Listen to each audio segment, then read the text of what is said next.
tosobola kulaba waddenga enjuba oba omwezi biyaka obulamu bubula amagezi gesiba okutuusa nga nfunye ekisookuva gyali omulokozi Yesu gwe musana tambula tambula tambula ne Yesu akukulembere omugoberere tolibula mukubo bwabanga kulembere omulokozi Yesu gwe musana tambula tambula tambula ne Yesu akukulembere omugoberere tolibula mukubo bwabanga kulembere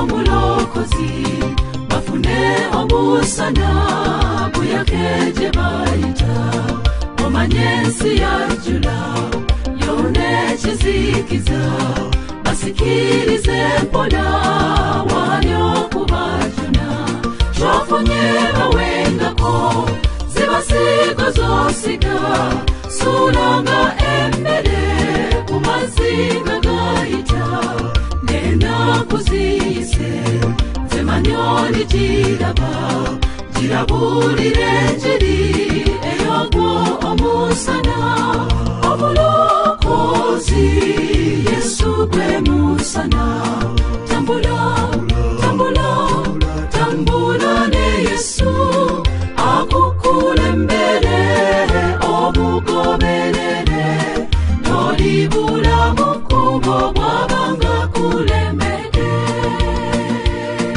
omulokozi Yesu gwe musana tambula tambula tambula ne Yesu akukulembere omugoberere tolibula mukubo bwabanga omwagala ampuliriza n'abantu n'olidde twala omukisa guno okulamusaako nyenyini ddala mu nnyana mukama waffe Yesu Kristo omuweerezaawo omwagazi w'abavubuka omubuulizi w'enjiri ya Kristo Richard Kasumba okuva mu Stack Foundation Ministries nze nkulamusaako n'okwanirizaako obubaka bwaffe obugenda mu maaso obw'abavubuka manyirawo omukulu osobola okuganyulwamu kubanga gy'oli wasookera mu buvubuka ate gwe oyinza okuyigirizaako n'abalala tukwebaza gwe omuvubuka atuta omutawaana okuwuliriza ate n'ogabanako n'omulala kyansonga kubanga ebigere bye tuyitamu ne bannaffe bye bayitamu beetaaga babeereko kituyiga tewerabira mulamu waffe gugamba nti yigira ku ye tuzze nga tutunuulira twakalabayo abavubuka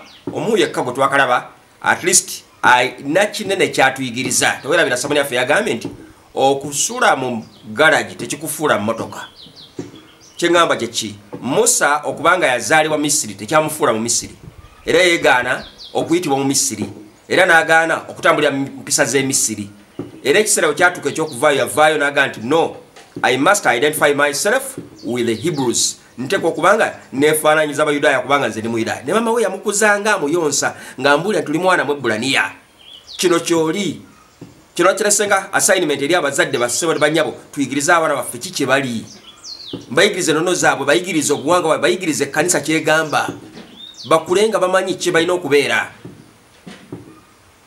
bw'obanga oli mu nsi wadde oli mu nsi naye toli wansi ye message yabadde enkulu being in this world does not qualify to be a man of this world we are in the world but not of the world ewaffe ludawa mu ggulu gye tugenda gye tulindira omulokozi okuva katusabe Katonda waffe omwagala mu ekisa ekiseera kino kikyo okomekka mwaka ngene eddoboozi nga njogera eri omuvubuka oyo awulira ebigambo bino bikulu bye ŋŋenda okugabanako naye ategeere kikyagwanidde okubeera mulungamye omutereeze mu kkubo era atambule nga bw'oyagala abeeko gwayigirako bwa Yesu Kristo mukama waffe amiina obaka bw'olunaku lwaleero mbwadde omuto okugamba nti from nothing to something From nobody to somebody. From nowhere to somewhere. Hello? Mutoko yinza okulabika nga omuwanvu naye ndowooza olina ky'ojjamu. Katonda bw'abanga ayita abantu be, bw'abanga alonda abantu be, abalonda from nowhere. Gwe gy'oyinza okulowooza nti ayo avaawa kava eri naye gyakujja. Bwe baali balonda Dawudi okubeera bamunonawa ku ttale eyo wansi eyo ng'alina mukulu baga nti wano waliwo omwana agwenda okubeera kabaka ayinza okusobola bino bakanona eri mu ddundiro. From nowhere to somewhere. Ava mu kisibo mu kiraalo afuuka kabaka mulamba, afuuka muntu wa throne kakati agenze mu Paris. From nowhere to somewhere. From nobody oyinza okuba nga tewali naakumanyi ne kukyata wakumanyi akaana kakulirawo kali awo kati envunza zakaluma tewali akategeera nakategeera kubanga ate bwe zikuluma bayinza n'okumanya nti oyamulwadde wa nvunza naye nga you are from nobody and one day you become somebody. From nothing. Nga kugamba kutunuulira lwina kyovaamu ne family gyovaamu n'engeri gyozaalibwamu n'emirimu gyokola giri despised gugaginyomebwa. And God is picking such people from nowhere to somewhere. From nobody to somebody. From nothing to something. There is a verse I love, which is our key text. Tugenda mu Bakolinso ekisooka. Yero lunyi lwaffe Bakolinso ekisooka. Essuula eno njagala nnyo kubanga ina kino ekyenjigiriza Bakolinso ekisooka ate era essuula yeesookera ddala. 1 Corinthians chapter 1 verse 26. I love this verse. Uliriza bwegamba. Egamba nti kubanga mutunuulira okuyitibwa kwammwe abooluganda ng'ab'amagezi ag'omubiri si bangi abaayitibwa, ab'amaanyi si bangi, ab'ebitiibwa si bangi. Tobalaba? From nowhere, from nothing. Ab'amagezi ag'omubiri si bangi abaayitibwa, ab'amaanyi si bangi abaayitibwa, ab'ebitiibwa si bangi. Naye buli lwa 27 nti naye Katonda yalonda ebisirusiru bifongolosi binyangalika ebyensi kugamba ensi byetunuliranga ebiri ayo bifongolosi bitalina makulu bitalina mugaso ebitalina muwendo ebitalina kiki ebiri tebirina kitiibwa. They are nothing. Naye Katonda yalonda ebifongolosi ebifaananga ebyo abagezigezi abakwasa ensonyi. Amina. Era Katonda yalonda ebinafu ebyensi tebirina maanyi tebirina buyigirize. Omanyi tulina ebintu byetwala okudefine okubeera nti olina w'amaanyi. Education is one of them. Ensimbi, wealth, obugagga nakyo mwana wattu kyamaanyi. Ne mwana waani nakyo kintu kyamaanyi ssebo. Olina background ezitowa, olina ku nsimbi, olina ku bugagga, olina ku buyigirize, olina ku kitiibwa. Ebyo nabo bitunuulira bintu bizitowa. Naye otunuulira abantu balonda Mukama Katonda. Era Katonda yalonda ebinafu ebyensi akwasa ensonyi ebyamaanyi. Haleluya. N'ebikopi ebyensi wano bw'otabeera mulangiro oba mumbejja obeera muki mukopi. Naye Katonda alonda bintu ebifaananga ebyo mwana wattu. Ebikopi ebyensi n'ebinyomebwa Katonda yabironda asobole okubanga mwana wattu ajjawo ebirabikanga ebyamaanyi. Obubaka bw'olunaku lwaleero njagadde nkunokolereyo omuntu omu. Waaweriyo n'abalaba mufaanana naye njagadde nzijeyo ono in particular ayinza okubanga alina kyalina ekyayikuyigiriza. Otegere nti Katonda bassebo naawe okubanga yakulonda okubanga naawe yakuyita from nowhere, from nothing, from nobody, okulanga olwaleero oli mu kkanisa you are somebody big. Shout amen if I'm talking sense. Otegere nti Mukama okukulonda tolowooza nti kugamba yali abuliddwa byakukola. No. Ekyo kiraga n'obwa Katonda bwe nti he can convert something to nothing to something, from nothing to something, from nobody to somebody, from nowhere to somewhere. Ye Katonda oyo gwe njogerako. Omusajja gwe njagala ogerako naawe bamuyita Peetero. Alo, bamuyita ani? Peetero. Peetero ffe tumusomako busomi wano tulaba nga awandiise n'ebbaluwa ne byakola byonna era ayinza okulabika nga main character bw'oleka Yesu. Peetero ono azanya ekitundu kinene nnyo from Matthew bw'ova mu kitabo kya Matayo paka lw'ogendera ddala. Peetero ono ayogerwako nnyo leka Pawulo ate naye ajja oluvannyuma ng'omubulizi w'enjiri eri abamawanga. Naye Peetero ono senga oba omunoonyerezaako, Peetero was a fisherman, yali musajja muvubi.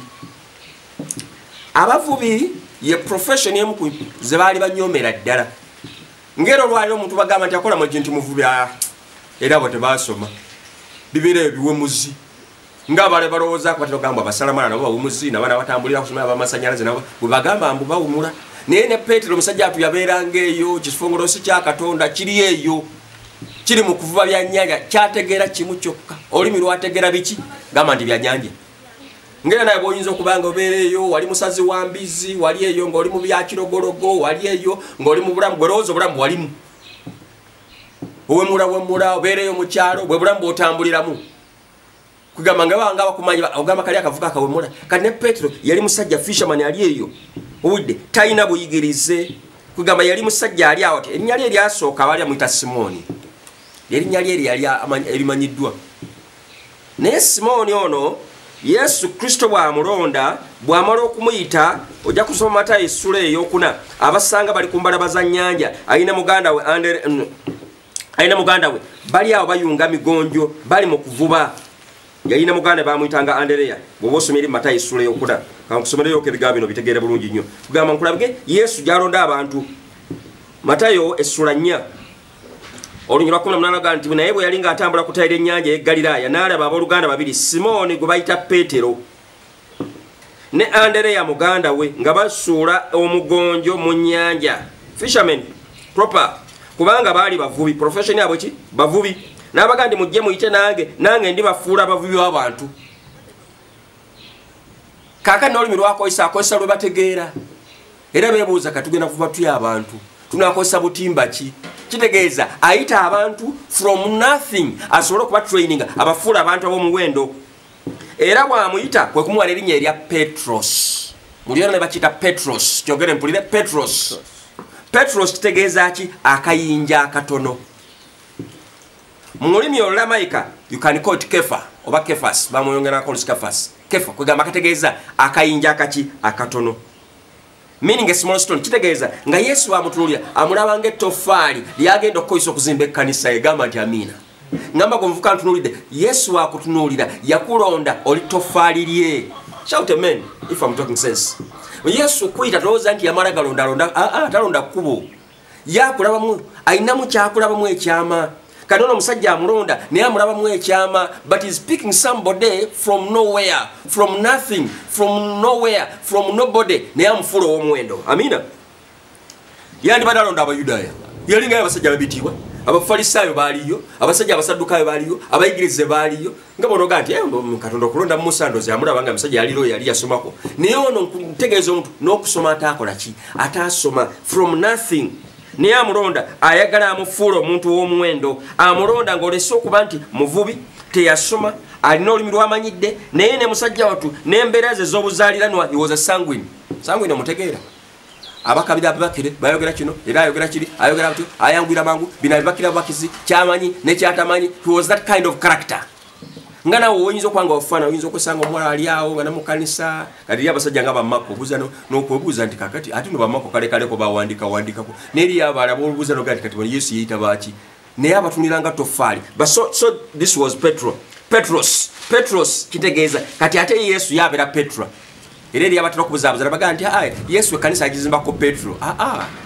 Petros tayinza kumuzimbako kubanga kayinja katono naye bwe yagamba nti laba nzimba ekkanisa yange ku lwazi luno yali yeyogerako ye nti yeye Petra yero lwazi olunene twazimba ekkanisa naye ntuulira Yesu Kristo ono lumu bw'osoma Matayo essula 16 waliwo ekibuuzo Yesu Kristo kye yabuuza ekyali so challenging kugamba n'omusajja ono nga naye yennyini weewuunya na bwewuunya Yesu Kristo bw'abuuza naga naye abantu bagamba abalala bampita batya abalala bagamba nti bamuyita Yokaana omubatiza abalala bagamba nti ate gwe Eriya abalala bagamba nti gwe Yeremiya naye mmwe mumpita mutya n'abaga nti naye mmwe mumpita mutya olw'15 ndi Matayo essula 16 Simooni Peetero n'addamu n'amugamba nti gwe Kristo omwana wa Katonda omulamu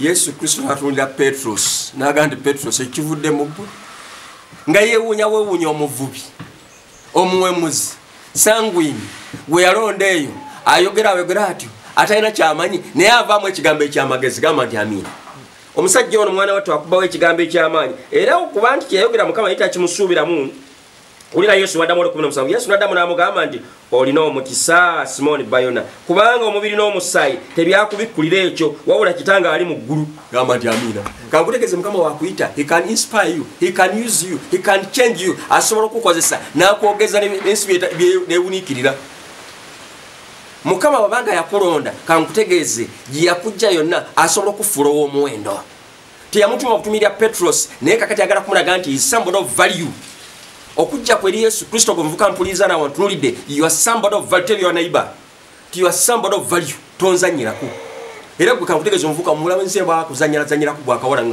osobola mpuliriza omugaa nti please naye kuzanyirako mutegeera am somebody of value.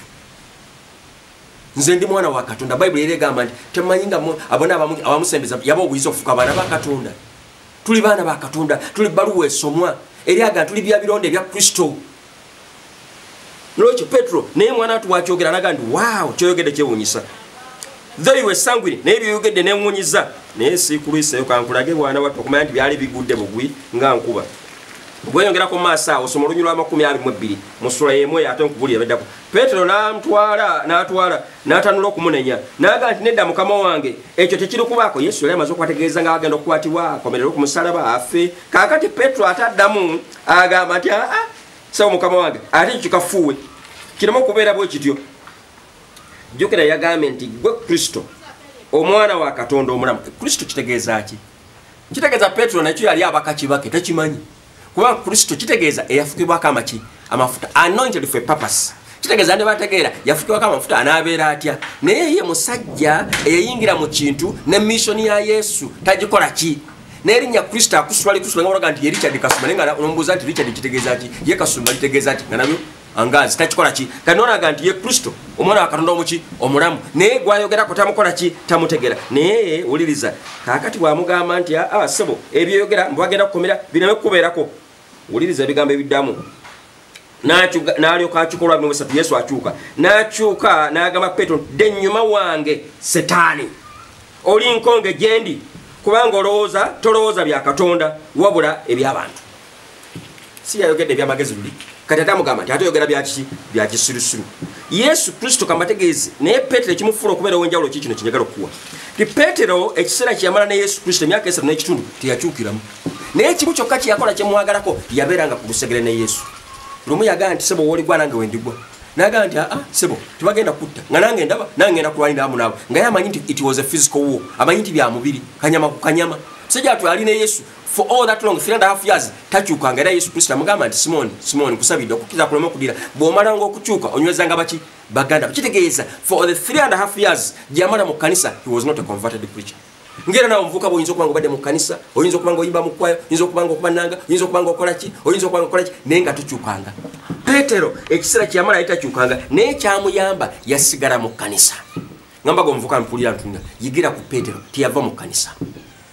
Lumu batuuka n'okumugamba namuga nti gwe wadde wamu ne Yesu naga nti n'okumanya simanyi n'amwegaana emirundi emeka 3 enkoko neerekwako okulima naga nti mukama wange byeyaŋŋamba kugaye muntu yeegaana Yesu Kristo naye olw'okuba nti yeekumira ku kanisa uliriza okubeera mu kanisa he kept himself close to Christ Jesus and finally he realized his mistake oluvanyuma n'azuula ensobi ye n'anywera n'abeera mu kanisa kyava alagira ne banaga nti tugende tusabe Yesu nga amaze okubagibwako nsoma eri Mikola yatume essula esooka gisoma ojja kugyesomera olunyiro olw'omwenda okkira wansi paka ku 12 n'agenda waggulu. Yesu Kristo wamala okutwalibwa kyava akumakuma banne n'agamba ne mujje balinga kati enkoke emaze okutwalibwa naye kati bwana ebusigadde ne buleka kugenda mu kifo ekyagulo basabiranga ne bakuŋŋaanya yakumakuma banne bwamulaba ng'era omuntu omujagujagu n'akuŋŋaanya banne. Kankutegeeze bwe baasaba bwe beetereeza bokka beesotinze ensobi zaabwe na biki kankutegeeze ennaku 10 zibamalayo zaavaamu ebibala. Amiina. Abaali abanafu mukama yabawa amaanyi ogenda okunzika nsoma essula ey'okubiri yabikola nga mukama abafuseeko omwoyo ku lunaku lwa Pentecost. Gamba nti haleluya. Abaali abanafu abaali abavubi abaali from nowhere from nothing mwana atu baafuuka bamaanyi. Tunuulira okuyitibwako gw'omuvubuka mukama yakuyita naye kankutegeeza oli wa muwendo okubeerako mu kanisa era awo we yatandikira okunyweza banne. Abasinga oluusi balowooza nti omukulembeze w'ekkanisa wadde bagamba nti James yali omukulembeze naye ate abamu balowooza nti Petero yali omukulembeze kubanga ate Petero yazanya lolo nnene nnyo bw'omutunuulira wano. Era bw'osoma essula eyo njagala kuwaho omwaka gw'omuvubuka soma essula eyo esooka ennyirira ezisembayo zijja kukulaga kiki yakola omulimu munene nnyo era akuba Samoni ye musajja mu batume eyasobola okukuba Samoni eyayuguumya n'enyweza baganda be. Jja kukisomako okuva ku lunyiriri olw'15. Mu nnaku ezo Petero n'ayimirira wakati n'agamba oluganda n'ayogera eri ekibiina nga bakuŋŋanyiwamu n'alyoka abaga nti abasajja b'oluganda kyagwana ekyawandiikibwa kituukirira. Kati mwana n'ebyawandiikibwa atandise okubikwata bitandise okukomawo kati abikwotinga relevantly mu ngeri entuufu yaabyo n'alyoka atandika okubakuba Samoni awo n'esooka banyweza ab'ekkanisa. Gamba nti amiina.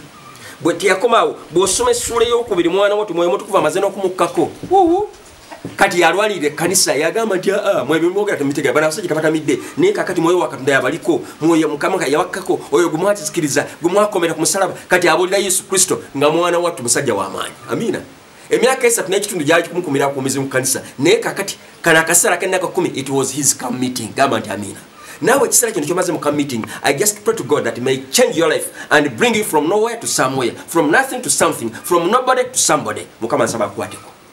Nga bwe yakwata ku musajja ono namufukako Mwoyo Mutukuvu tova mu camp meeting eno nga tofunye Mwoyo Mutukuvu. Tova mu camp meeting eno nga tofunye mafuta. Tova mu camp meeting eno nga tojjuziddwa maanyi. Agana kusobozesa yigira ku Petero. Nti okubeerako mu kanisa it's not for nothing. You are a Petros. Naawe oli Petro. Mukama naawe ajja kukujuza amaanyi. Omusajja ono lumu bali mutwala ne mu kanso y'abasajja ne bagamba nti wegandi Yesu Kristo n'abagamba nti basebo ffe kitugwana okusoma erimbu yakutaano lwabiri mu mwenda kitugwana okuwulira Katonda okusinga okuwulira mu abantu ng'amaanyi gaalina musajja kakati yeesiga Katonda era nk'abutegeeze baamucunya ye musajja yafa nga mufa mukkiriza gamba nti amiina yafiira mu Kristo Yesu baali baagala kumukomera ku musalaba nga Yesu n'agamba nti no don't crucify me like my master nze ne bamusulika but he died a warrior, he died a saint, he died a Petros. Nsaba Mukama naawe kumukisa naawe akujuza amaanyi nandiyagadde okusabira wandiyagadde naawe akwateko akujja akutereeze mu layini akusobola okusoboka nga bw'oyagala Mukama akuwa omukisa wegatta amaanyi okusaba Mukama nkwebaza olw'omuvubuka oyo yewaddeyo Mukama mukwateko omukyuse omutandisa olugendo olujja mukyuse nga wakyusa Petro omujjuza amaanyi era omuwanguze mu linnya lya Yesu Kristo Mukama waffe amiina Mukama akuwa omukisa era akunyweze